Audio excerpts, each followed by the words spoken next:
Dans le centre-ville de Pontevedra, en Galice, le piéton est roi. En un peu plus de 2 décennies et grâce à la mise en place d'une nouvelle dynamique dans les déplacements urbains, cette cité de 83 000 habitants environ est passée du statut de métropole délabrée à celui de lieu de vie attrayant. Elena a d'ailleurs quitté Madrid pour s'installer ici où, selon elle, tout est bien pratique. J'ai tout à proximité. Le centre médical est derrière ma maison. L'hôpital est également tout proche. Il y a plusieurs supermarchés juste en dessous de chez moi. Donc tout ce qui m'est essentiel se trouve à côté. La requalification urbaine de la ville a également eu un impact sur les entreprises et commerces locaux, dont le nombre a augmenté de 7% ces dernières années.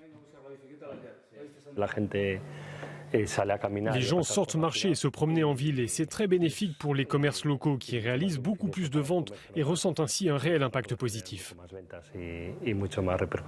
Le changement a commencé en 1999 avec la piétonisation de la vieille ville. Une stratégie claire a ensuite été suivie pour faire en sorte que cette transformation soit perçue comme positive. Chaque ville a sa rue commerciale principale, une artère qui définit son caractère.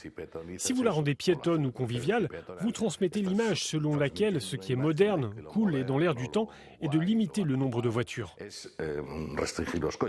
La ville a aussi créé le Métro Minuto, une carte semblable au plan de métro des grandes villes mais qui indique ici les temps de marche entre différents points. C'est aussi un outil de promotion de la marche à pied. Ça vous aide et vous encourage à découvrir à pied le vieux quartier d'une ville comme Pontevedra en vous promenant et en profitant de chaque coin.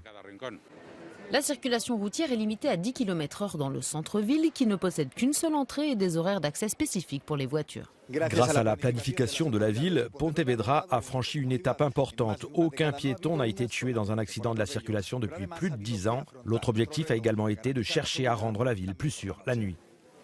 Cet objectif est atteint grâce à un éclairage important qui limite les endroits sombres et permet une visibilité maximale pour les piétons dans les zones de circulation routière.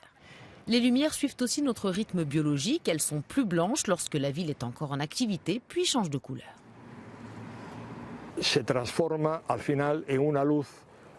Au final, cela devient agréable, paisible.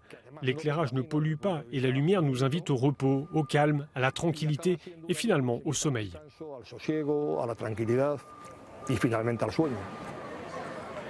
En 2014, l'ONU a proclamé Pontevedra la ville d'Europe la plus agréable à vivre. L'objectif du conseil municipal est désormais d'étendre la piétonisation.